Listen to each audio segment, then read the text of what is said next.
Hello and welcome to another episode of Bored and Annoyed. I am home with the movies. And I'm Jackson. And this week, welcome to the jam. We got to jam. Got so much jam. So give me some jam. Did you write that? Or is that from something? That's the Space Jam theme. That's the Space Jam theme. Okay. All right.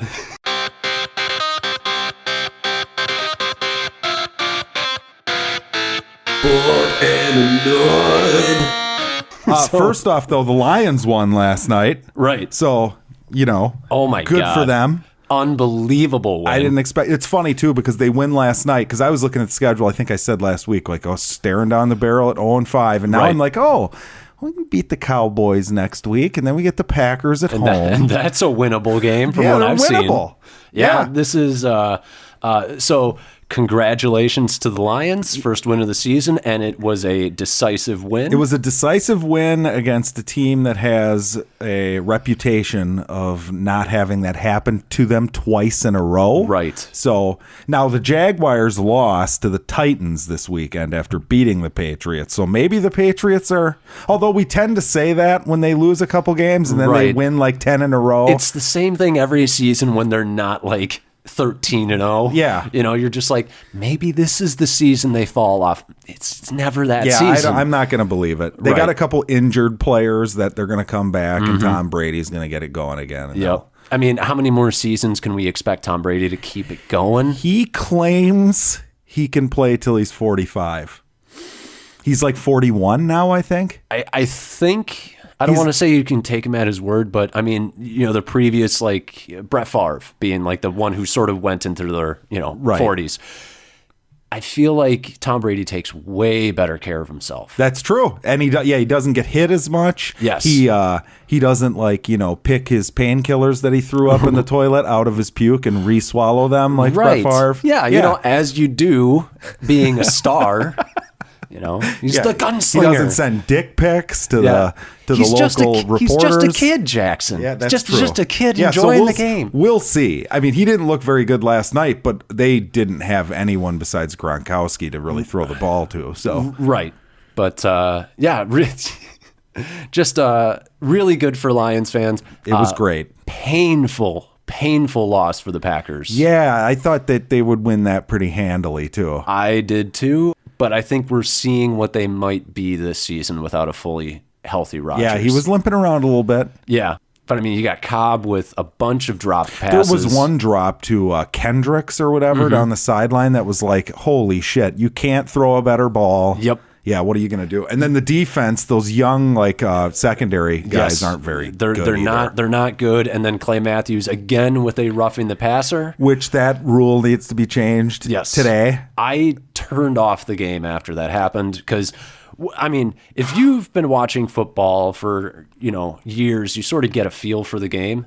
And the Packers had just lost their possession. That was a possession they needed to get a score on, because they were down, I believe it was 28-17 at that point. Yep. And then they get the roughing the passer there, and it's like you can just feel the momentum has swung. Now I do want to. They did stop the Redskins anyway, but it's still crap. Yeah. I mean, it's like a sack gives you a boost. Yes. So.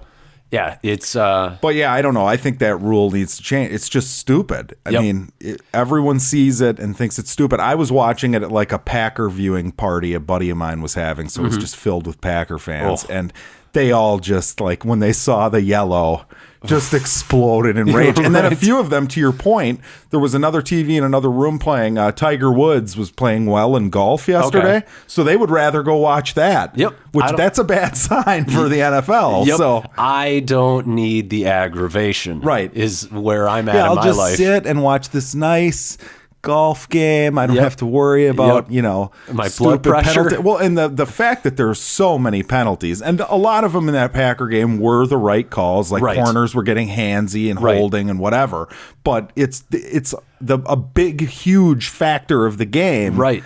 Well, they said at the time they kept on, the announcers were constantly trying to justify it, even like 10 minutes after it happened. That Charles Davis is a dumbass. He is a dumbass. But he's just like, he puts his his helmet on the shoulder pad, and I'm like, where are you supposed to put your helmet? And he showed he has no understanding of what they even called, because that has nothing to do with what they called. What they called was over half of the player's body weight landing on the quarterback, which technically they made the right call. Yes. But it's a new rule that's stupid. It's a bad rule. Right. So they need to fix it. Yes. And hopefully they will. I think they will. I think the NFL is going to do the right thing. They're going to fix this rule. I really believe that. The only thing that I hope is that they have got some jam and bring it to your jam. Now, I didn't see many fouls called against the Toon Squad when they played the Monstars back in the day. It's kind of a Globetrotter situation. Are there going to be some new rules put into place? Oh, boy. This season on the new Space Jam movie starring LeBron James. Right. And Ryan Coogler is the producer? Yes, that is the news, in case you can't tell why I keep on singing this actually quite terrible song. So are you excited for this? I don't know why anybody's excited for this. Me the first neither. one wasn't very good. Unless, okay, so here's the segment of the population I could see being excited about this. NBA fans who liked the original Space Jam when they were a kid and now have like a 5-year-old kid of their own that they can take to the new Space Jam. Right. I mean, it's the people in our age demographic, late 20s, early 30s, where you're like, okay, I get it. You liked the original when you were a kid. When's the last time you watched it? Really? It's true. It's not. It doesn't hold up in any way. Why is this the property that you're pinning your hopes on for a good movie? I have a buddy who got really excited. He's a LeBron fan. Right. And he's like super pumped. Yep. But it's like, come on. It's space. I'm going to see it. Just because it's going to be a trip. I'll see it. But it's going to do huge business. It probably will. Yeah, it absolutely will. Especially, you imagine if they get Michael Jordan to come back for a cameo. He's coming. Come on. He's got to be. He's been out of the limelight for a while. He's got to be in it, and hopefully they can get like Wayne Knight and Bill Murray, and too. Yeah, he's been out of it since I don't know. Since that Hitler mustache that he had for a while. Who had that? Michael Jordan. Michael Jordan. That? Oh, yeah. no, I missed that. Oh, yeah. So he can still wear the Hitler mustache? He gets away with it because he's Michael? I guess he just thought he was bringing it back. He's not a white dude, and he's Michael. So I suppose if you saw him, you wouldn't be like, oh, Hitler! This is not a good look for anybody. It's true. But yeah, can we move on? Yeah, we can move on. It's more than enough time on Space Jam. So Robert Redford had the premiere of his new movie, The Old Man and the Gun. Yes. Or Old Man with the Gun. Yep. Right. And he was asked by Variety, "Are you really retiring from acting?" And he said, kind of shouldn't said that. Basically is what he said. He said, it's something, I don't want to give it away. I'd like my last movie or my last performance to just sort of come up and just sort of go gracefully into the night kind of thing. Why does anyone announce their retirement from acting? To me, it's okay, you get a phone call, and you just say if somebody's no. I want Robert Redford. Yep. And this is a good, you really believe he's going to turn down a role 6 months from now if it's an awesome, Well, it's one of those things. Tell your agent, and he'll just tell people, nah, he's done. You don't need to make an announcement. Yeah, I suppose. I mean, I just think it's dumb when they... Well, you know what that made me think of, though? The last Connery movie. Oh. I believe was that superhero-ish one with not the League of Extraordinary... I think it was. I think that's what he went out on. I thought he went out on that one, Catherine No, that was before. Was it? Entrapment. Okay. That was before. Okay. The League of Extraordinary Gentlemen. Yeah, that was his swan song. You come back and you do one more movie if that's what you go out on. He should have come back for Indie. Right. Yeah. Absolutely. Why not? But whatever. So I like Robert Redford. I'd like to see him hang around a little longer. It's got me wondering. So you've got Captain Marvel coming out. Actually, we got a trailer for that. But here's the thing. Captain Marvel takes place in the 90s. We see an early Nick Fury. So you think there's a de-aged? There might be. So Robert Redford only looks 55 instead of 70 or whatever? Hey, man, Clark Gregg in that trailer, he didn't look like he was in his 20s. I liked Redford in the Captain America sequel. I did too. So it kind of makes me wonder if they put him in there for 2 minutes and he's like, oh, man, technically this isn't my last movie. Oh, we'll see. It might be who knows? We'll see. But while we're on the topic, Captain Marvel trailer. Yeah, so what did you think? I was interested. You haven't told me what you thought of this. So I'm really happy that we finally have a movie that is putting old people in their place. Yeah, that was interesting. I mean, obviously, it's like an alien disguised as an old person. Right, But yeah. So for anybody who hasn't seen it, Captain Marvel punches an old woman in the face. who's like smiling. Yeah, she's just like, oh, hello, dearie. Boom, right in the kisser. What did you think? I thought the trailer was pretty good. It wasn't great. They're all at this point. It's like you know exactly what to expect from a trailer for a superhero movie. Right. You're not. I didn't feel like more pumped to see it after I saw it. I was just like, oh yeah, looks. I mean, I just know that Marvel's probably putting out a good product. Right. So exactly. Weird. This is maybe one of the weirdest things to me. This has the number 4 most watches for a trailer in 24-hour period. The only ones that did better were the Infinity War trailer, both of the Infinity War trailers, and Ragnarok. Well, I think a large group of those people that watch this, you're jacked after Infinity War to see what comes next. Right. You know it's going to be somehow connected to it because all the fans know about the post-credit scene. Exactly. They've all heard that Captain Marvel somehow has some big role in... Yep. Settling the whole thing. Which is a great marketing ploy for a character that has no build up at all previously. So that, it was a really smart business move. But I liked her helmet. She's got that cool little space helmet. That was pretty cool. She goes full Goku at the end with the powering up. Yep. I thought that was kind of cool.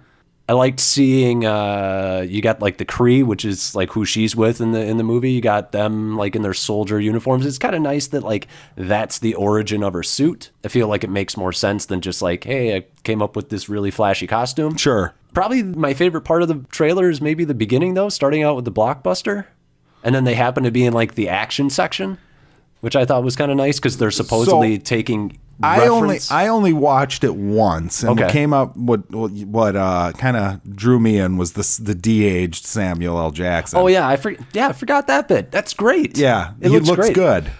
What I gotta say is, so there's that one shot where he's talking, and he's got a cut above his eye. Yep, which is going to be the eye that he gets removed. Sure. And then there's a quick little shot where there's an alien laying on a table, and he's got a pack of ice on his eye, and it makes me wonder if they're going to have a running gag of is this the thing where he loses his eye? It could be. Who knows? Maybe the alien takes revenge on Samuel L. by taking his eye. Right, maybe. Who knows? Maybe. I hope it's a running gag. I think it would be really funny. There you go. Maybe it will be. But yeah, pretty decent trailer. Looked pretty good. We got another trailer. Yep, this one I'm super pumped for. Are you? No. Oh, really? No. Oh, you had me. Well, Transformers people. Yeah. So the big news is the old school generation Transformer design is now on the Transformers that are fighting on Cybertron. Yes, that's what it looked like. Yep. Doesn't make any sense to me at all. Why do they need to be in disguise on Cybertron? Now here's where can this just be a reboot? I wish it was. Is that what they're doing? Because I almost had the feeling of they were halfway through making this movie and they had no plans to use the old Transformers design. Right. They know they're not continuing on with that version of the Transformers. Right. So let's just say, fuck it. We'll make this a new thing. I wish that they had done that, and in doing so made Bumblebee not this weird Baymax BB-8 thing that can't talk. I'm so tired of it. Oh yeah, the whole he can't talk thing is ridiculous. You got to do it in one movie. It was fine and enjoyable. At the end of I'm going to say it again. Right. At the end of the movie, that gag was supposed to be done. Yep. He was speaking. Yep. The next movie, he should have been speaking. Which is cool. He's a character now. Yeah. No, but he's not. He's still a joke. And I'm getting tired of this ooh, it's me and my robot pet. He's a Transformer. He's supposed to be way more intelligent than you. Yeah, you should be his pet. Right. I will say I love seeing the old school designs. Yeah, they look good. They do. Yeah. It makes you wonder what the fuck's wrong with you, Michael Bay. These worked just fine here. Well, It's easy to say that now because we're sick of them. Right. But like when the first one came out, I'm not going to sit here and say that like they didn't look cool. They looked cool. I still felt like they were always a little too busy, and I was not a fan of the transformation scenes because those were really complex. I thought it was pretty sweet. Okay. But to your point, these designs I feel like give them a little more character. Yes. You know what I mean? So yeah, we'll see. I mean, it looks stupid. The movie looks terrible. Yeah, I'm not a big fan of just like the plot doesn't look very good. Well, I mean, yeah, just explain to me the plot. Clearly, we can't care about the old Transformers movie, which I'm fine with, but this plot is just done. Just end this whole thread of bullshit that you've created and spun. Right. Well, I'm just so tired of Bumblebee comes to Earth and a normal person needs to own him, and they create a human robot relationship. It's boring. You did it in the first one. I got it. I don't need to see it again. It looks like the same thing. So fuck it. I don't care about this at all. Love the designs. Well, I will say this. The action actually looks improved. It's not Michael Bay going crazy. I can tell what's going on. Yeah. I mean, we'll see. We'll see. Yeah. It's a trailer. It's designed to get me interested. If my interest level was at 0 before, I'm at a 1 on a scale from 1 to 10. From 0 to 10, I guess it would be. Well, no, Mike, you know, what's funny is like I almost would, how about we just don't do the Bumblebee and the girl thing and we just do whatever's happening on Cybertron? Because that sounds way more interesting to me. Absolutely. It's the movie I've been wanting to see for 10 years. Yeah. Well, and like back to the plot, it's like, no, you showed us these characters on Cybertron in flashbacks and they didn't look like this. Right. So I don't really understand what's going on. I guess I don't care because it's neat. Reboot. Yeah, I suppose. Kind of. Soft reboot. Soft half reboot. That's Hollywood's new favorite thing, soft reboot. Yeah, apparently. But this made you really excited. You had to text me. Cary Joji Fukunaga. Thank you for saying his name. I did not butcher it at all. I'm not even going to try it. I almost want to get another take on that, but fuck it. We're going to take that one. Take it. But yeah, he was the director of the entire first season of True Detective. Yep. So he's going to take the Bond reins. Yeah, that is pretty awesome. So here's why I got excited is he was originally tagged to do It. Oh. And my thought when I saw True Detective and when I heard he was going to do It, I was like, holy shit, that's perfect. It would be perfect. It's like a gritty, whatever. I liked It, what they came up with. But I would imagine, because I know he butted heads with the studios because he wanted to do something a lot more original. Okay. You know what I mean? And they wanted to do the safe play, which is what they ended up doing. It was kind of a, 80s nostalgia standard, like Stranger Things feel. Yep, absolutely. But, I was bummed when he quit. Right. But now he's getting another one of my favorite franchises. Yes. Now, this one doesn't match up as much to me as far as like the tone of True Detective, because I'm basing this entirely on True Detective. Right. Well, I would say you got people that have like a certain tonal playground that they're used to playing in. Right. But the real question is how are they with storytelling? How are they with actors? How are they with pacing? Stuff. That's the stuff that can translate to different genres. And if we're talking with actors, as far as that first season of True Detective, I mean, all the performances and everything in that was fucking great. So, I mean, I'm excited. I saw his name. I went, oh, there you go. That's pretty tight. There was no huge action scenes in that. I don't know how much like freedom they're giving him on this, because after hearing that he left It due to creative differences, I would think that he wouldn't just like take this job and not have any choice. Right. Maybe they're just sticking it to Boyle and they're like, oh, we'll give this guy everything you want. Right.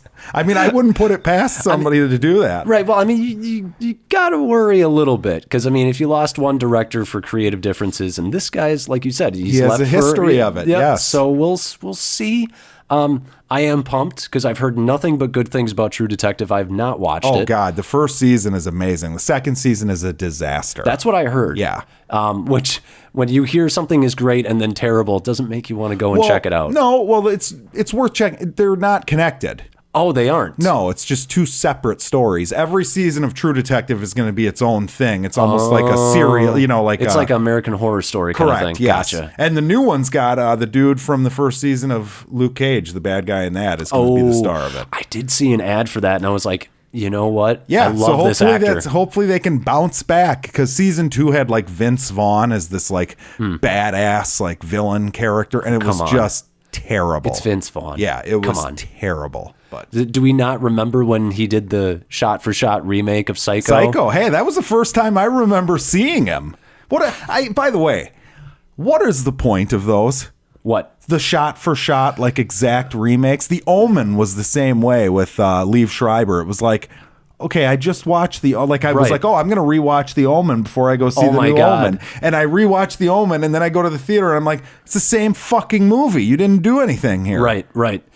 You know what it feels like to me? It feels like a college course exercise. It's not a real movie. You know what I mean? Right. Like, you're not making choices. Yeah. Well, the Omen wasn't like a shot for shot, but it was the same script, basically the same script. Yep. Yeah.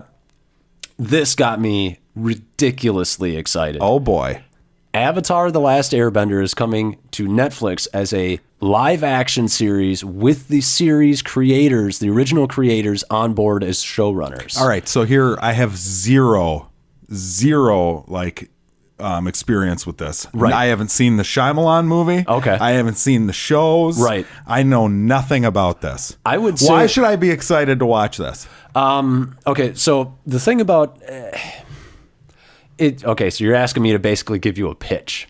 Yeah, what's it about? So basically, you've got 4 nations: Earth, Wind, Fire, and Air. Okay.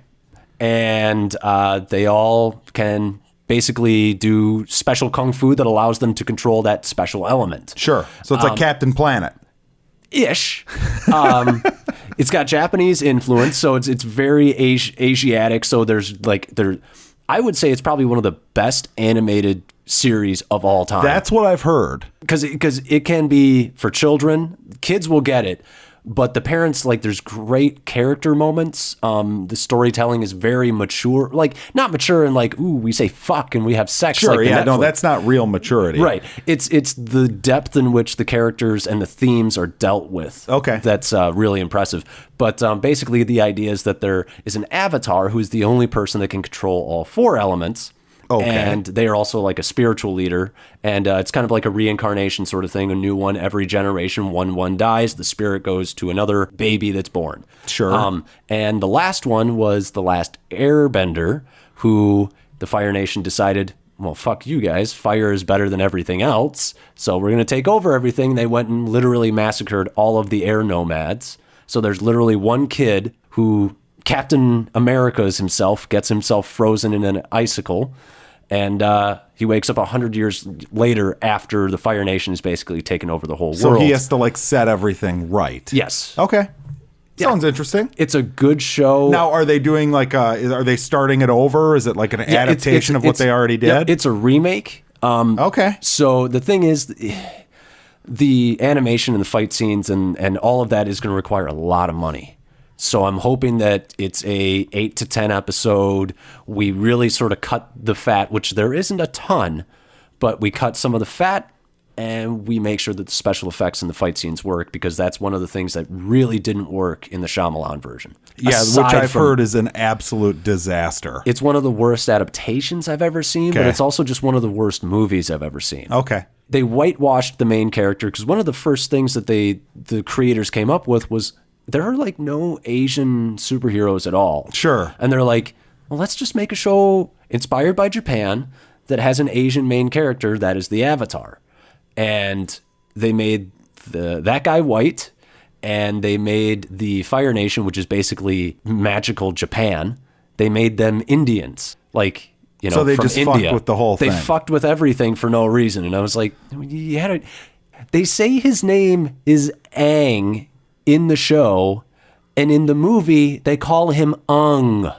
Of course. Why? I feel like, what's another movie they've done that? I feel like there's something else where that happened, where they like butcher the name to make it sound more American, you know? I don't even know. It's just, it's a terrible movie, but I'm really excited for this show. Yeah, I'll watch that. That sounds entertaining. But that also brings us to other streaming news, which is Marvel is now this isn't confirmed, but Marvel is reportedly working on spin-off limited series for their streaming service that Disney's working on that are going to focus on some of the movie characters that have not, they haven't been in the limelight in a while. And the confirmed ones that they are working, well, I mean, it's all rumored, but the somewhat confirmed ones are Loki and Scarlet Witch. Okay. So what do you think about that? I want to see more Loki. Okay. So I'm good with it. Okay. I like Loki. Scarlet Witch, whatever. I think they can do some really cool things with Scarlet Witch, but I say that as a comic book fan. I know she's got some good stories. But the same thing with Loki. Yeah, well, he's just so... I mean, if they get Tom Hiddleston to play that's him, the thing. They're getting he's fucking great. That's the thing, is they're getting the actors to play their characters. Yeah, I'll watch it. Yeah. Whatever. I mean, because we need more Marvel. We don't have enough. Well, here's the thing. You're totally right about that. There is such an oversaturation. I mean, it's totally ridiculous. But I'm of the mind that I don't give a shit if I'm not doing anything anyway. Mm-hmm. I'll watch some Marvel stuff. And if it's a good show, it's a good show. It's a good show, right. But the thing that's got me really, really excited is these are supposedly supposed to be being run by Marvel Studios, the movie studio. Not bullshit. Not the Marvel TV show. Yes. So we're not going to end up with Jessica Jones season 2. Okay, good. Hopefully they make it like a fun, lighthearted thing. I mean, I'm assuming they'll keep the tone of the movies. Yeah. Little smaller stories. Yes. Yeah. I mean, they could work them into the movies moving forward. I think it's a great idea. Yeah, I mean, and the thing is about these shows, you can do different time periods if you want. You could do, I think maybe one of the coolest time periods for Loki is in Thor 1, he goes in the wormhole. And then in Avengers, we see him and he's just like, hey, I've got an army. Sure. I would love to see, how did he get to Thanos? How did Thanos find him? That is a whole time period that could be really, really cool. You've got like this prince who's arrogant. How much money would that cost? It would cost a lot of money. That's the thing. Maybe you make that one a 4-episode series. How about one episode? Yeah, it's called a movie. It's called Loki. No, it's like a 45-minute short. You could do it. Well, that's a good point, because they used to do these things called one shots for the Blu-rays, which was just like a little 4 or 5 minute thing. Like most of them starred Clark Gregg, and it was just kind of like, hey, this is what happened in between the movie. Speaking of Clark Gregg, he popped up this week for me. We'll get to that in a little bit. Oh, all right, all right. Love me some Clark Gregg. So do I. That is like Coulson, him. right? That is Coulson. I am excited to see him in Captain Marvel. I'm always excited to see him. Because I loved Coulson. Yep. I do feel there was a little something missing in those Phase 2 movies when he was gone. Absolutely. He's probably been my saddest death in Marvel? In the Marvel universe. Really? Ooh. Yeah, because I knew that like this was at that time I knew like, oh, he's probably actually dead. Right. They probably like he's not a big enough character to like think, oh, he's coming back. There would be no way to bring him back as far as I was concerned. He doesn't have superpowers, Peggy Carter's death was sad, but I was more so sad for but Cap. She was old. Well, I don't mean I wasn't sad. She was at the end of her days. Right. I wasn't sad for her. I was sad for what it did for Cap. More, Yeah, I suppose. That's true. But, anyways, yeah, I'm really pumped for this. It opens up a bunch of different storytelling possibilities, so that's really cool. Yeah. So, and it will be quality because it's Kevin Feige. So right, and he kicks ass. So and yet we don't need to go into this, but I found this really crazy. He's getting another award in addition to that Producers Guild one. He's getting one from BAFTA now. So he's just getting everything. Just give him every award. Yeah, it's crazy. He's not going to get his Oscar now that the popular film. I know. Do they give Oscars for producers? Best producer of the year? Well, best picture goes to the producer. Does it? Okay. Yeah. So I mean, they foot the bill. So Well, that's why there's a best director. They get the best director Oscar. Best picture, the producers and all the money guys come up. So that makes sense. They made the movie, and they did offer up Black Panther for all nominations for all categories. Good luck. Yep. Hey, let's do it. Like you said, let's overthrow. Yeah, fuck it. If it happened, I'd be happy, and I didn't even think it deserved it. But. No. Yep. But let's do shit we watched. Well, first off, shit I watched. Friday night, I went to Chicago and saw Ozzy Osbourne. Sharon. Which was amazing. Right. I don't even get it at this point. Like, he can't fucking, like, between songs, he's talking to the crowd, and basically the only thing you can understand that he says is, like, I can't fucking hear you, But then the music, then the songs he sings, and it almost sounds like it's off the fucking record. Wow. So... yeah, I mean, he's awesome. And his guitarist, Zach Wilde, is great. I did have a guy who was nice and drunk next to me who needed to scream like 10 times a song, which, I don't want to be that guy that's like, kill your joy. Stop having fun and yelling at the Ozzy Osbourne show. Right.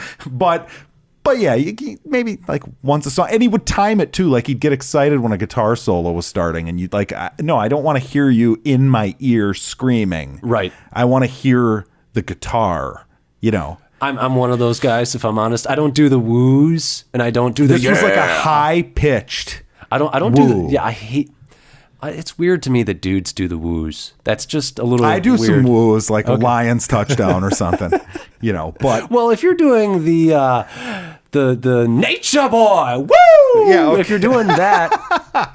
Right. But no, it's honestly shocking how awesome the show was. Right. So I just wanted to mention that. Now, the only other thing of note that I watched this week was Clear and Present Danger, which is the continuation of the Jack Ryan series, which you brought up Agent Coulson, Clark Gregg. Right. He played Staff Sergeant. So he didn't have a big role. Sergeant. He was just there for like a scene, but he's one of those guys. This one, Willem Dafoe is in. James Earl Jones returns. Harrison Ford returns. This actor, Henry Czerny, is in it, who's a really good actor. He's one of those guys where you see him and you know him. Like that guy who was in that thing. Right. He's one of those. Jackson had to show me a picture. Yeah, right. And then it's got Joaquin de Almeida, who was in 24. It's got Raymond Cruz, who was in Breaking Bad. He was one of the crazy Hispanic dudes. Yeah. This one was better than the second one. Really? Yes. Wow. It's a drug cartel one. Okay. Basically, this Colombian drug cartel finds out that this like rich family, this rich dude who owns a bunch of businesses, he's supposed to be laundering money for the cartel, but he's skimming off the top. So he has them murdered.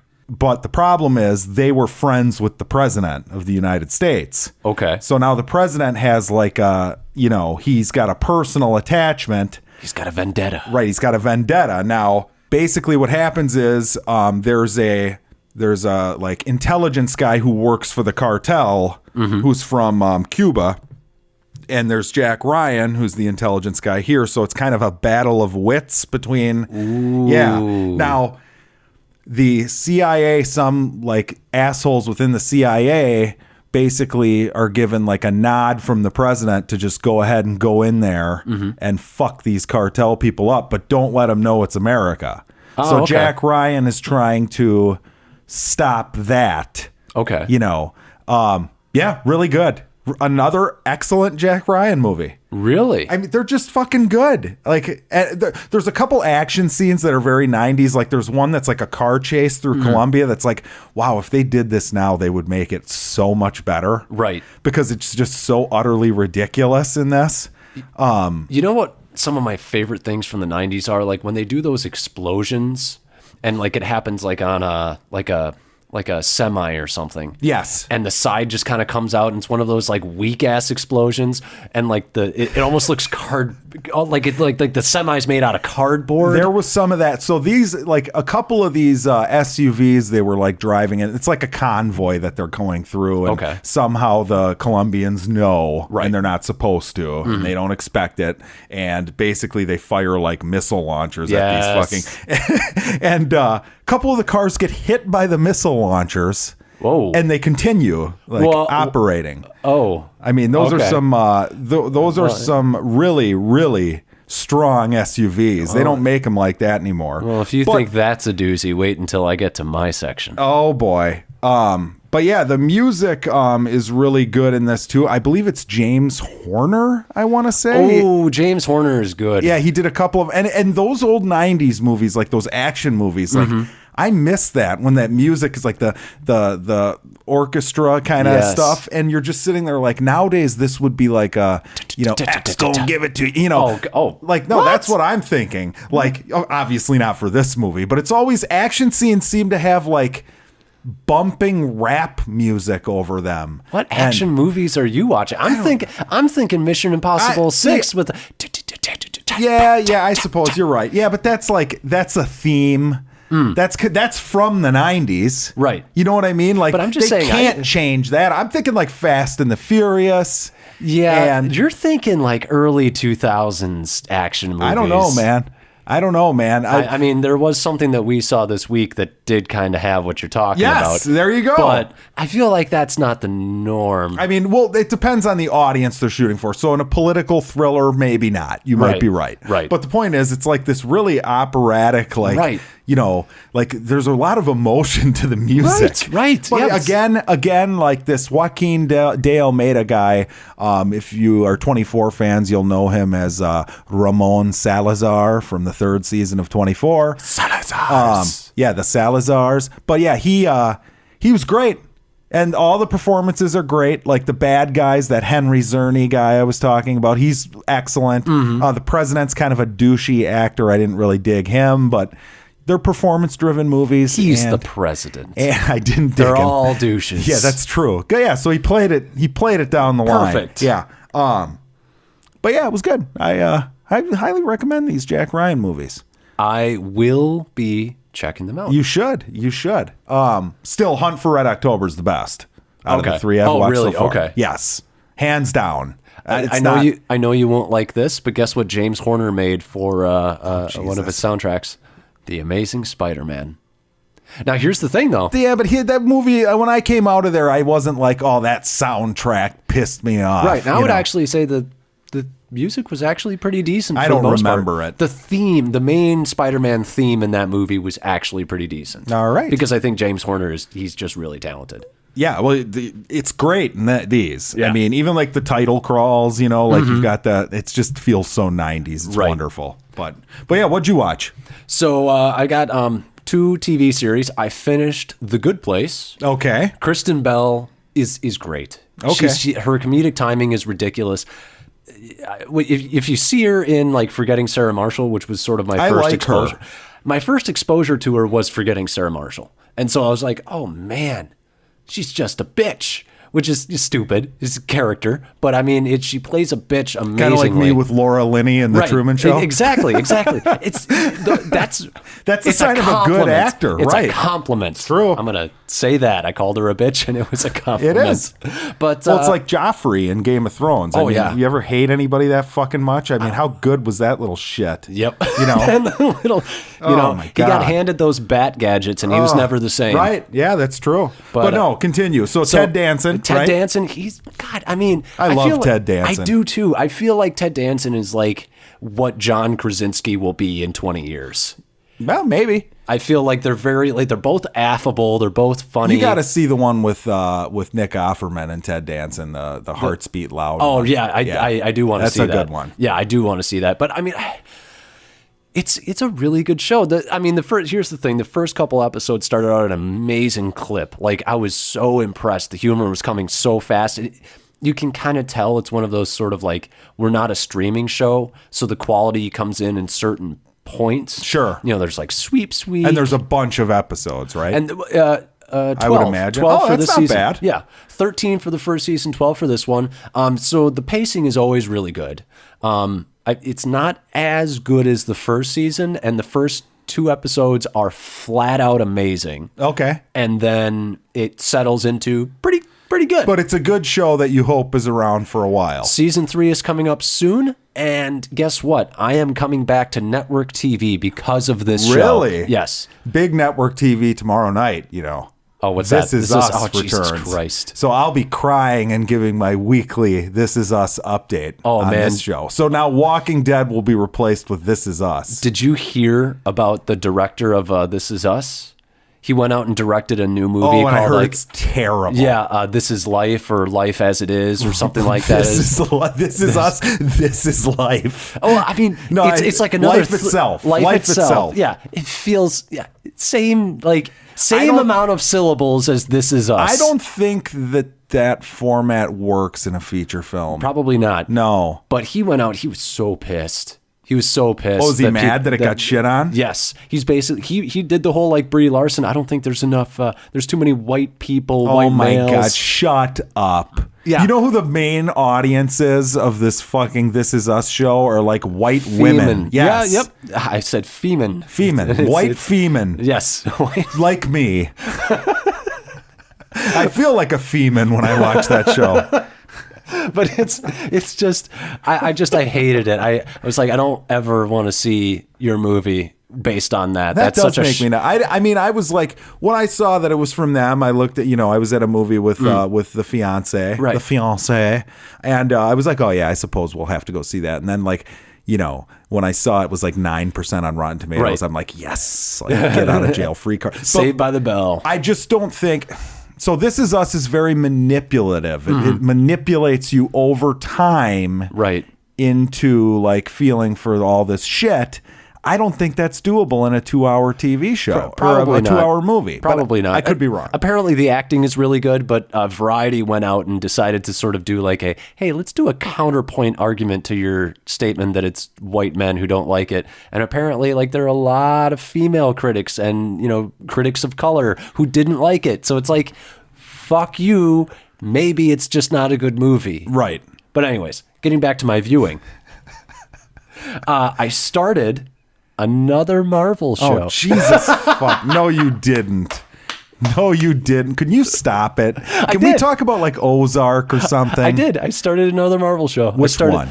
Agents of S.H.I.E.L.D. Season 5. Oh, Jesus. Now it's even worse. This is No, it's not. It's way better. It's way better. All right. Well, you're still a douchebag because we need to talk about something good. It's actually not. It's not bad. It's a little bit of a throwback to probably like Farscape, if you remember Farscape. No. Okay.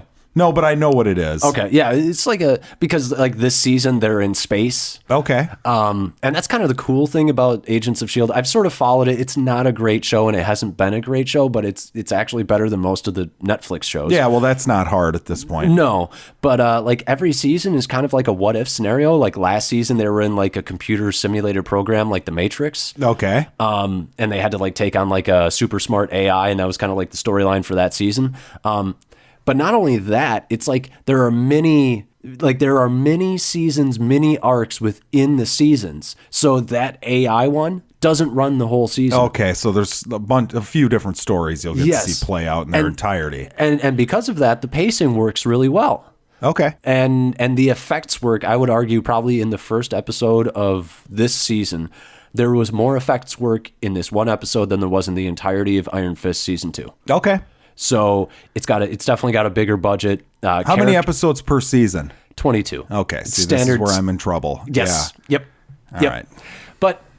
But there's multiple threads. There's multiple threads. So it's like you're watching 3 seasons or something. And this one, I feel like you treat like a normal TV show. You don't binge it all because it's not meant to be binged. That's the problem with the Netflix shows. They don't understand these are binge shows. You binge them. If it's a streaming show, you aim your narrative towards a binging. Yeah, when you make a binge show and I like finish an episode and I'm like, God damn it, I got to watch the next one. That's a problem. Exactly. Exactly. So I'm going to watch this more like a regular Netflix. All right, can you go binge show. Ozark or I will. Actually, the one you should binge because the new season starts and we'd have something of topical nature would be The Man in the High Castle. The Man in the High Castle. Castle. What's that on? That's the one where the Germans won World War II. Oh, right, and right. United States has been split down the middle between Amazon. Amazon. Okay, I will watch that. That's a good one. So that's coming next week, guys. I'm holding myself to that. but there's a lot of episodes, so we're gonna have to. How many seasons? 2 seasons. 2 seasons. How many episodes per season? 20 or 16. One or the other. 20 or 16. Totally doable.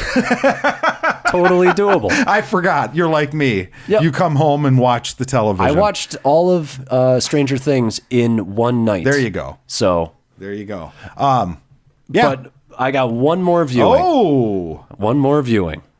This one, modern classic. Okay. A Tale for the Ages. What is it? Let me ask you this. Oh, Jesus. You ever started a movie and one of the main characters says, Now, just to tell the audience, I can't tell if he's being sarcastic setting this up or if he's serious. I just can't tell. that's pretty awesome. I should play poker with you. But so here's the thing. You ever start a movie and you just know based on the dialogue that it's going to be a fucking trip. I mean, sure. Okay, so this movie opens. A character says, I'm going to ask you what I've been asking my wife for the last 20 years, every Friday night. Do you want some of this? And then they get blown up by a falling satellite. Oh, God, I'm trying to think of what this could possibly be. There's a character That's in where this my movie. mind is going. There's a character in this movie, the main character, the lovable main character, who's probably one of the sexiest beings in the universe. Okay. And he wakes up after having all the sex with all the hot ladies. Six women. Wakes up, surveys the scene, puts his fluffy coat on and says, the things I do for my country. What the fuck is this? What is Triple it? X. Oh, gee, the new one? The return of Xander Cage. I've never seen either. Was it awful? Was it just a disaster? It was amazing. And how horrible it was. It was, I mean, the movie doesn't take itself seriously. Okay. Okay, so that's So you out can the have way. fun watching You can it. have fun. It's the most fun I've had watching a straight action movie. Modern classic. It's amazing. Dude, okay. How's Ruby Rose? Oh, Is she playing Ruby Rose again? She's playing Ruby Rose again, Yeah. but this time her hair's green. Ooh. Wow. Shooting for the Joker role. Watch out, Walking Phoenix. That's hilarious. Okay. So, yeah, let's... So here's the thing. The plot is that the XXX program is sort of... they're being recruited again. Xander Cage is back because there's a guy who has Pandora's box. Yes, Pandora's box is the big tech thing that is scary in this movie. Okay. Pandora's box is a thing that can hack any satellite and can weaponize it and make it fall out of the sky. Okay. And XXX and his crew of, I didn't know this, but I guess the XXX program, I've never seen any of the XXX No, neither movies. have I. You're introducing me to them right now. Apparently it's like a government thing. You know, there are more, but the thing about it is they're like the extreme, like it's the X Games, but James Bond. I know that much. I knew it was like they'll ride a wave into the some action scene or they'll skydive. So they've got the first scene is Sam Jackson trying to recruit a soccer player to be a secret agent for XXX. Hold on. So these are actually athletes of sorts that they are recruiting? Yes. So it's not just like that they do extreme things. They were like taken from the X Games and given like... Yep. That's the dumbest fucking thing I've ever heard. It's a 90s kids cartoon turned into a movie. It sounds awful. It's fucking awesome. So Vin Diesel walks around the whole movie sleeveless. At one point he takes off his shirt and, you know, I'm not in great shape. Don't get me wrong. But Vin, come on. You're no Rock. Oh, really? Yeah. Really? They didn't juice him up good for this? No. His pecs are really unimpressive. Didn't he get in a fight with The Rock over like not being the badass on the last Fast and Furious Pretty movie? much. And it's like, dude, you're fluffy. You are fluffy compared to The Rock. The Rock is 2 U's. It's ridiculous. And you have half the charisma of The Rock. Not even. Yeah. But he's amazing because one of the first things that he does in the movie is he's stealing like a battery from like a power tower or whatever, and he's way up. You know, that's multiple stories in the air, and the cops are like, "Oh, we're gonna get you! Get down!" He jumps off, but before doing so, he puts on skis. Of course, and he's in like Puerto Rico, so he's got his skis. And he jumps down, and he lands, and he skis down the side of the mountain. Okay. He's in like Puerto Rico or something. So, but the thing is, his knees buckle, which means he didn't hit it, just going straight, sort of keeping the momentum. Okay. It means that all of the momentum would have been shifted from his feet, which landed, to his knees, which means his ankles would go through his knees. That didn't happen. He just kind of grabbed his little, he just skied down the mountain. And the whole point of this scene is so that he can steal the battery to hook it up to a TV in a poor neighborhood so that they can watch the soccer match. And it shows that he's this lovable, all the kids love him. Oh, thank you, senor. Yeah, of course, thank you. yeah. And then he has sex with a woman. And naturally, he leaves because he's just perfect. There's a point when, they have the standard like, oh, Sam Jackson is dead. We need you to come in. Sam Jackson in this? He is. Okay. He is. Well, yeah, he'll do it all. For the opening scene. Okay. So they do the whole recruitment thing. We need you to build a team. But before that, they approach him in a small town. And there are a bunch of actors. They do that whole like fake thing. Everybody's got their earbuds in and bullshit. Sure. But the SWAT team comes at him. One of my favorite things, they do the classic thing of getting too close to a person so the person can punch them in the face and take the gun. So he takes like an AK-47 from the guard who does that. Then he's surrounded by a SWAT team in like a big ass circle. And you got to remember, this is like a busy market. There are a bunch of people who are just normal there. He takes the gun, puts it leisurely at his side, starts going in a circle, going boom, boom, boom. Slow motion, by the way, low angle. Hero shot. Of course. Shooting into crowds of people. This is the main character doing Yes. this. This is your hero. The greatest thing about it is, the thing that you're supposed to surmise from that is that he was shooting the people who were in the SWAT team, but none of them fall down. So all you're left to see is that he shot into a crowd of people. All right. This Sounds movie, entertaining. It's got Donnie Yen, guy from Rogue One. Okay. Yep. Let's see, who else is in it? Ruby Rose is another chick in it, isn't there? Yeah. Oh. I mean, I'm a popular guy with the ladies. That's not true. That's not true at all. But I have never had a woman walk up to me, nor do I know anyone else who's had a woman walk up to us after 30 seconds of meeting us and tell us the weight capacity of their sex swing and also their safe word. Well, he's Vin Diesel, though. I mean, sexiest man alive. Pretty sure that was, who does that again? People? Time? I don't know. Is Toni Collette really in this? Yeah, Toni Collette's in it. Yeah. I forgot. Jesus. Greatest role. Hereditary, get out of here. Is this better than... Yeah, she's better in this? Oh, it's amazing. It's amazing. Oh, my God. I'm just looking at this cast. One of my favorite things is, somebody is like, they're trying to sneak into a military building and it's a female character. And instead of, like a door is shutting, like those sliding doors are shutting. Sure. They're all like freaked out. Oh no, I got to get to it. Instead of like diving for it like a normal human being and keeping your momentum. Like every other movie, would they do this? She does the splits and slides to the door with her foot.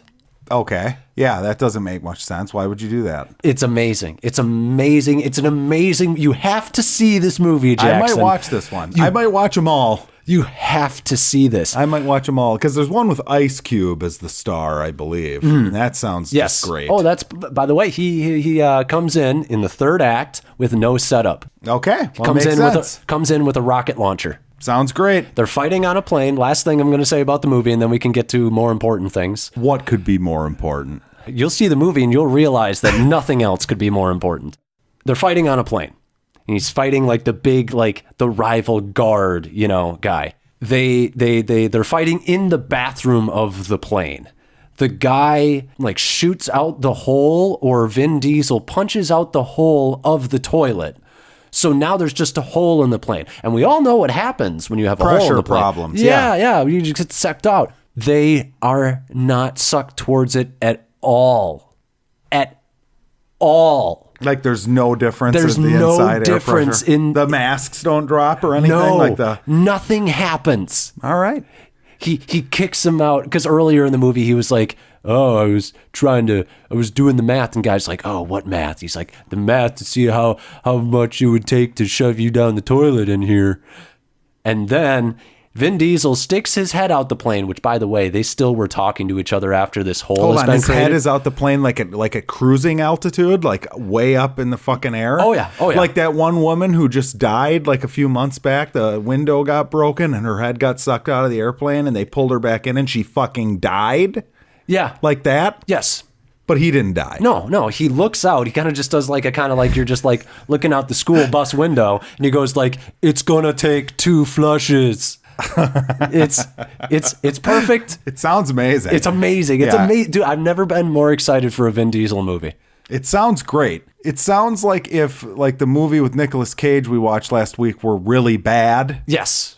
But still fun. It's so there is. I will say one legitimate good thing about it is that the action is actually shot in a really kind of decent way.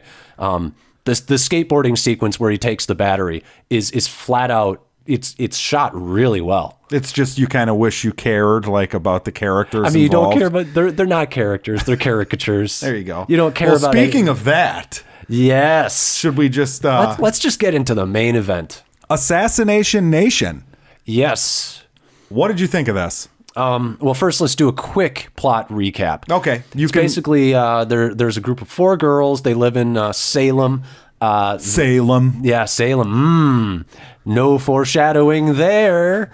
But they live in Salem, and it's modern setting, and basically, they're kind of just terrible teens. And basically, somebody starts hacking people in the neighborhood. First, they hack the mayor, then they hack the principal of the school. And they start releasing everybody's, hidden pictures, nudes and shit. Because text messages. Everybody is like a terrible person in this town. So everybody's got a secret. But it's not like, ooh, aren't we all terrible? Like, it's not like that's the main focus. The movie would have you think that this is how everyone in America is. Yes. And I would say we probably all have our secrets. We all have secrets, sure. Absolutely. And we would be upset. But the reaction by these characters when this stuff starts getting released and escalates. I mean, it's purposely ridiculous. Okay. So yeah, the stuff gets released. Yeah. Basically, at some point in the movie, the girls become like the target. Yes. Of this. Yep. Yep. Well, basically half of the high school or half of the town's data is released, and basically it becomes Purge. It becomes the Purge. It does, yeah. And okay, so here's I'm gonna get my problem with this movie out of the way right away. Okay. It clearly has like a message. It has like a very heavy-handed political message. Now, sorry, I feel like it undercuts it a bit by being so wacky. You know what I mean? This was a weird one for me because the first 15 to 20 minutes, I had heard this was good. Oh, really? I haven't listened to the podcast that I guest on, the CNET review, but I know the guy from that. He really liked it. Okay. So this was what I went and saw based on, it seemed like, oh, wow, he thinks this is really good. So the first 15 to 20 minutes, I was sitting there like, this is awful. Like, I was like, this is fucking terrible. Right. Then it kind of turned me a little bit for a while. What was the action? We're just going to do spoilers. Let's give our quick impression. What's our quick impression? My quick impression is that I would recommend this for certain type of people, but I don't think it's very good. Okay. And my main reason for that is that I feel like they set up these main 4 girls to be victims, and they're just not good people. Right. That's my main problem with the movie. Okay. I'm sort of in the same boat. There are decent things in it. Some of the cinematography is decent. Some of the commentary is actually very important for people to hear. I almost feel like a James Gunn reference in there. But at the same time, it's so heavy-handed that I hate it. So this is like, because I'm usually the guy who's like, oh, it takes me out of the movie. It's so fucking heavy-handed. So this got you on that level. This got me kind of annoyed because I'm like, you think I'm like an idiot? Like, and there's no subtlety here. It's like, oh, people run around in masks because the internet is full of, anonymity. Right. And now society, it's like, I get everything in the American flag and everything. It's like, I get it. The American flag stuff was kind of like, that was kind of where I was like, well, wait a minute. Are you acting like these guys represent the whole of America? Right. And these 4 girls are like the I didn't understand that really. She was, when she does her announcement, she's in front of the American flag too. So the end, the announcement thing, like where it did get me, I like the idea that like they're these hypocritical fucks who are holier than thou. Right. But they're pieces of shit too. Yep. You know what I mean? Yep. But someone shouldn't be a piece of shit. There should be a character in the movie who I'm not like, and I guess the closest would be the trans girl, maybe. Yeah, probably. Yeah, maybe that would be the one who would be the closest to not. But then she says something quite terrible, which is like, he wouldn't mourn me if I died, so why should I mourn him? And she just lacks empathy, which is like set up for character growth later on, which is fine. But also at that time, I'm like, you're kind of a terrible person. Like they're all just bad people. But I want to hear, what was the point that made you say this isn't terrible anymore? We're getting into spoilers, by the way. It just got so whacked out, and like the music kind of had me into it. Like some of the there was one part later in the movie, I guess, with the horror, like it felt like a horror movie, the home invasion scene where it's a tracking shot and it kind of goes around the house and you see through all the windows, all the different people breaking in. Very creatively done. Best shot in the movie. Well, and this is the problem. You're putting me on the spot here, and I left the theater like, that was pretty good. But then like the next day I woke up and I was like, I don't remember anything from that. Right. I just walked out of it. So it's like, it's all very fresh in my mind.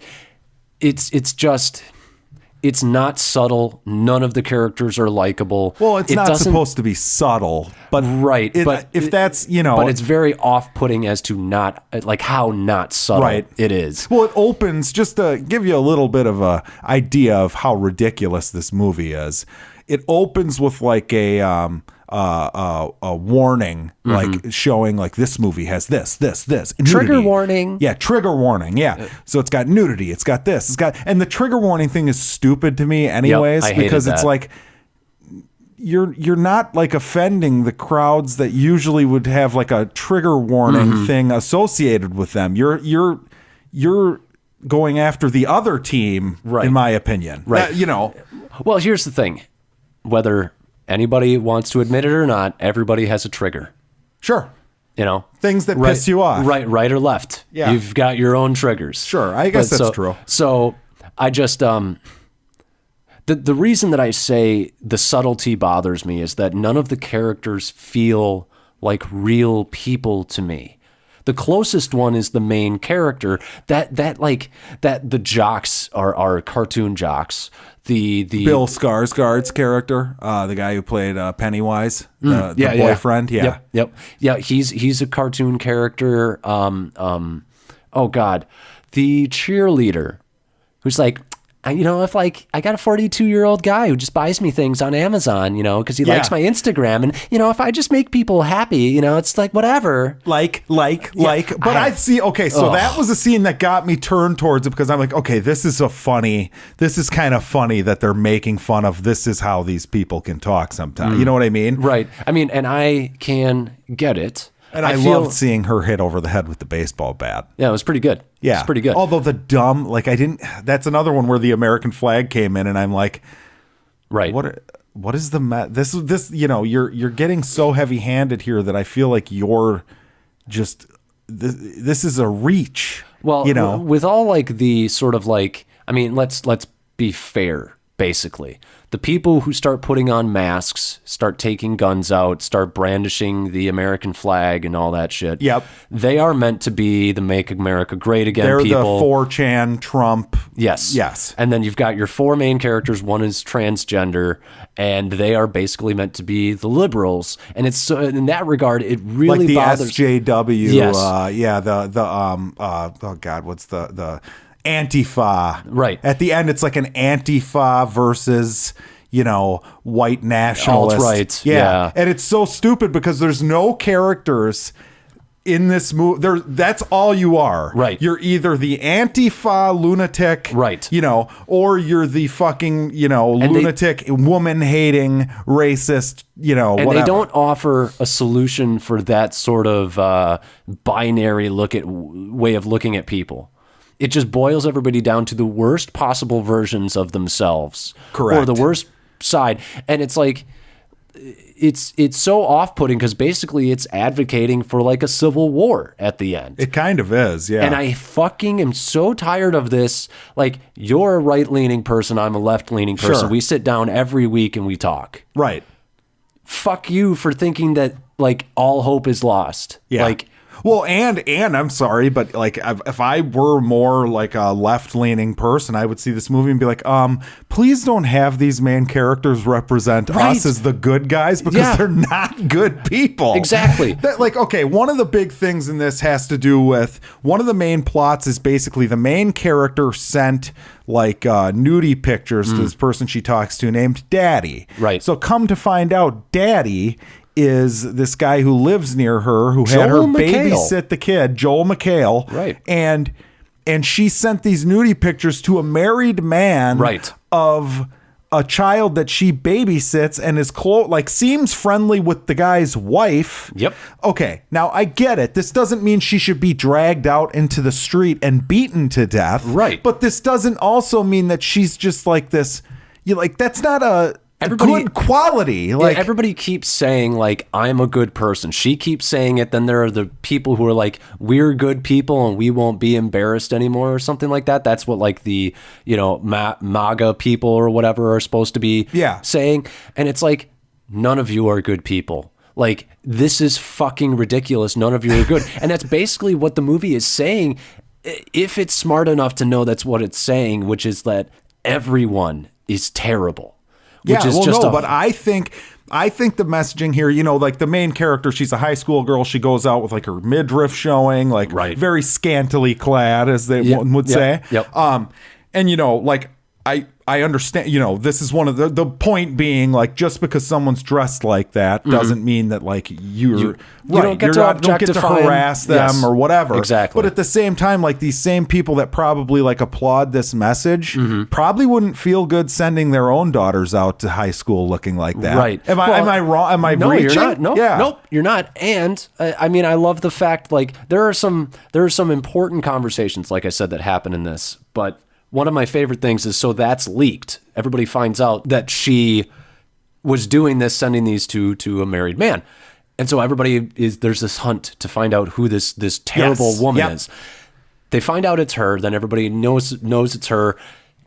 She gets kicked out. Her parents kick her out of her house. Yeah, into when everyone now knows that it's her and she's in danger. Well, I don't know if it's escalated. Well, I maybe. mean, they know that there's going to be some hell to pay somehow, her reputation, whatever. Right. And the whole fucking movie, there's no reason to believe during this movie that anyone thinks that we're living in a normal world, because everything is fucking blown up in this movie. Yes, everything is heightened to a ridiculous degree. But her first interaction with a human after being kicked out of her house is two guys in a car start doing cat calls to her.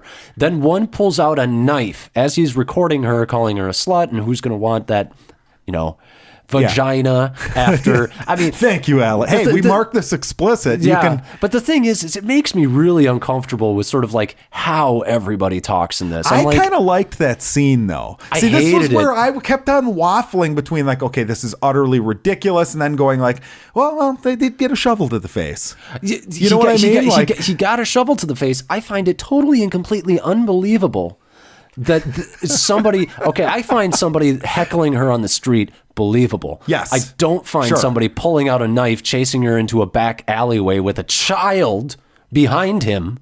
Well, he's going to kill her or rape her. That plays into the message of like, oh, you think your neighbor who voted for Trump like is this family person that has a kid, but no, like, this is what you know what I mean? It's just bad. Yeah, it's really dumb. And, you know what I mean? And like she is there, and even before you know that she's sending these to a married man, they're not likable people. They're super gossipy. They go to these parties, and I've been at that age where you do these parties and shit, but I'm like, this isn't something that, like, at the end of the day, like, you have fun at them, but it's not something you look back on, especially if you spend too much time in that scene. You don't look back on it as, like, a great time in your life. I don't, yeah. Yeah, I mean, it's just kind of like, I spent too much time there. I spent too much time drinking or smoking weed or whatever it is. And it's like, I don't feel like we should be showing, like, I'm not saying don't show this to kids, but it's like don't make it look like this is the norm. Well, it's not for kids, though, either. I almost feel like this movie was made for millennials by millennials. Like early 20s. Like maybe. Early 20s. But they're not kids. Right. Because I do want to give a shout out. Maybe I'm overlooking one character who was like seemed like decent overall, would have been the one who has the crush on the trans girl. Because, like, you can understand how, like, okay, so basically negative about him is that he, like, has a crush on this trans girl. Right. And he doesn't want his friends to find out and, you know, make fun of him or whatever. Right. Like, I'm sorry, but I can relate. I can imagine that that's how you'd feel. Right. And like I said, there are certain things in this that are actually pretty good. I liked the idea of, like, the mayor who's anti-gay ends up being gay. Oh yeah, of course. But how we've seen that before. Right. I'm just saying I enjoyed that. Right. And I did enjoy, I liked the statement that they had when they were talking in the pool about the whole, like, you had the courage to be yourself. The main character says it to the transgender girl. Yep. And he didn't have the courage to be himself, which is why he ended up killing himself when people found out what he really was. Sure. Because his ego could not handle the rejection. Well, yeah, and he's living a complete lie because he's like this uber conservative fucking mayor. Yes. Well, and so I mean, there was some good stuff. I thought I liked that. I liked the conversation. So the principal gets their phone hacked, and then they talk about he's got nude pictures of his daughter. She's his 6-year-old daughter. 5 or 6-year-old daughter, and she's in the bathtub, and you can see everything. And it's like, here's where this lost me, though. I like that conversation because I can see how, like, some people would find that disturbing. Right.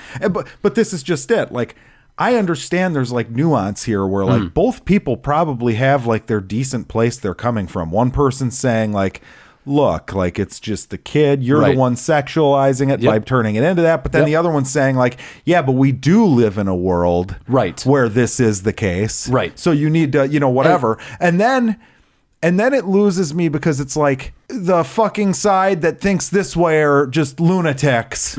And you know what I mean? Right. Like, I don't know. I think the most important thing I got away from that conversation is you don't call somebody a pedophile, because that's a terrible thing to call somebody when they have a picture of their child in a bathtub. Well, and I'm sorry, but how unbelievable that would be that huge of a deal. Well, like, people would think it was pervy, and they would have conversations like, God, that's really fucking weird, you know? Right. But there wouldn't be like a goddamn lynch mob out ready to kill this guy. And the whole movie is kind of like, hey, what if everybody acted in real life the way they act on the internet? That's kind of like the what if. That is true. Yep. And so in reality, I have seen that about the James Gunn situation. I've seen people straight up call him a pedo. Yeah, I suppose that's true. So I suppose, you're right. If the whole idea, like, if basically this town is a forum, right, like a Reddit or 4chan fucking forum, then I guess it makes sense. It's just unbelievable, because here's the thing. People have inhibitions in real life because they understand consequences to their action. Yeah. Which is why I don't like the whole, like, the National Guard wasn't called. The cops are in on it. But see, that's where I go to say, yeah, but this movie's not, to your point and to mine earlier, like, this movie's a cartoon, basically. Right. And that's why I don't like it. Right. And I thought it was okay. I kind of liked it. I didn't think it was great. I had moments I liked. What did you think? Now let's talk about that tracking shot, that home invasion. Oh, that was amazing. That was an amazing shot. There's a scene where, like, the 4 girls are at, like, a sleepover, and it gets released that the main character was the one, or everyone thinks the main character is the one who hacked and released all this info. Right. So all of a sudden, out of the woods come, like, a shitload of these home invaders with masks on, and they break into the house. Well, and they're being, like, ninja-like about it, too. Right. They're sneaking into the house through different windows and shit.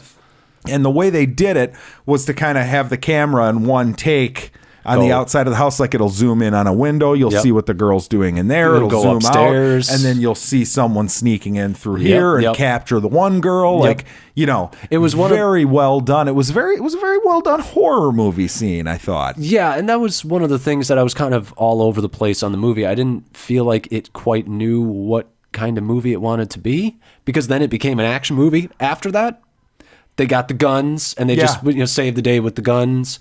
And that kind of makes sense. Like, you get the guns, you win. Like, logistically, it makes sense. But, like, tonally, we've lost all tension because now they have the guns. What did you think of the 1 week later, and all of a sudden it's The Purge? Like you said. I thought it was a 1 month later thing. I thought it was a week. Okay. I think it was a week. Okay. And and I'll forgive it because it's a cartoon. Right. But, I mean, I'm going to work under the assumption it was a month because that's the only way I believe it. I'm 95% sure you're wrong. Okay. Well, I did just see it.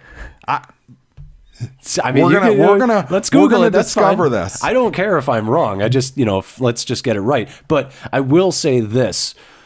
If it's a month, there is something that on that tracking shot, did you notice this? There were bars on the window, on all of the windows. So if it's a month, it's believable that we've lived in this situation. People are putting bars on their windows. But with the help of a title card that says 1 week later. Really? Okay. When things hit the fan. I don't buy it. For a week later, I don't buy it. But that's just it though. You don't have to buy anything in this because it's fantasy.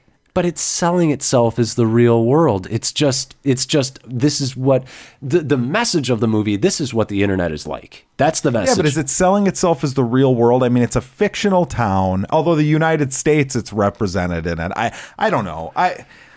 It's like it's kind of hyper stylized, but it's not very really. The beginning is, and then it turns into The Purge, and it's just an action movie. Right. I wouldn't say that the reality. There are movies like Scott Pilgrim vs. the World where it's very stylized and the world works differently. Sure. That's a fantasy in my regard. This is basically the real world. It's just slightly heightened. That's the only difference. You're kind of right. This one definitely doesn't have like its own set of rules. Yeah, and so in that regard, I don't buy that a week goes by and everybody's lost their fucking minds and has bars on their window. So to me, I thought this movie was ham-fisted, ridiculous. It's borderline propaganda, and I'm coming from the left. It's absolutely propaganda. And I'm on the left, and I'm saying, dude, fuck you. This just don't do this. Like, you're not helping anybody.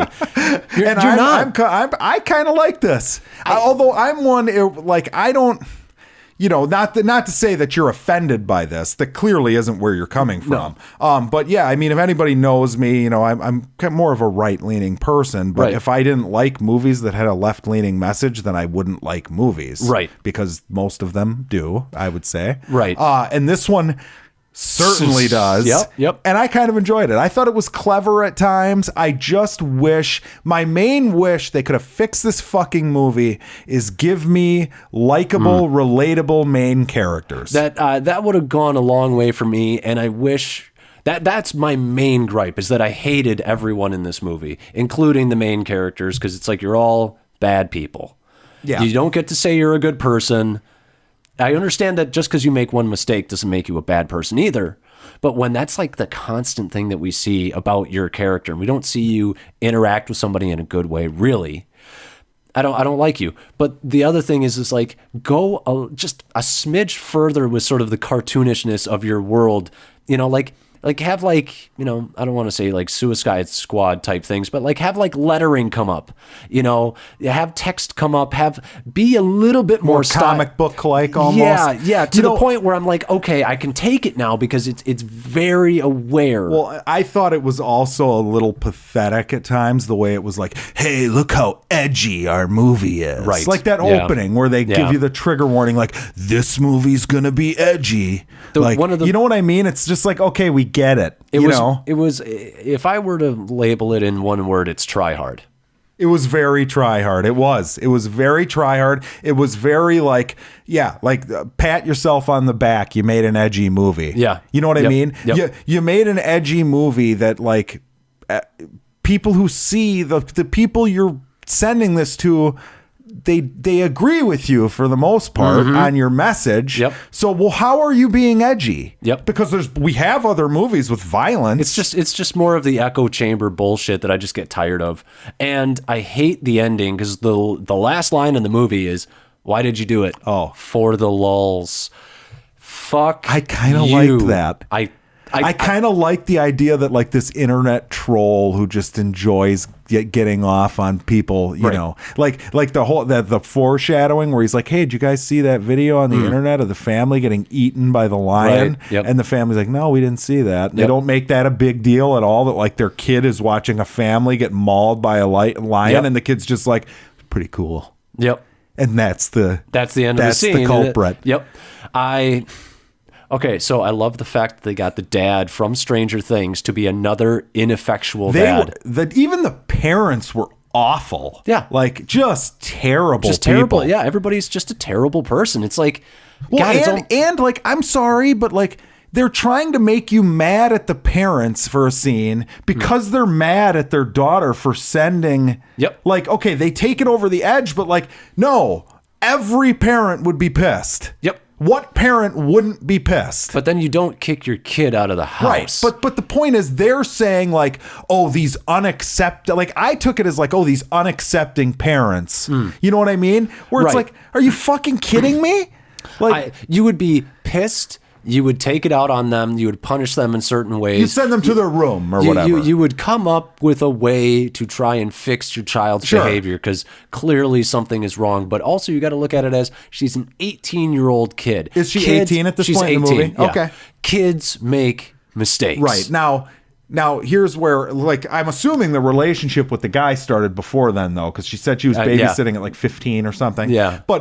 And she hasn't done anything with the guy. No. But the point is, like, and I get that she's a victim of, like, a predator. Basically, he's a predator. I understand that. Yep. But the lesson of, like, making it seem like, and maybe I'm wrong. Maybe I took this the wrong way. But I almost felt like the movie was not acting like the kid did anything wrong in a sense where it's like, yeah, sure, she's a victim. I understand that.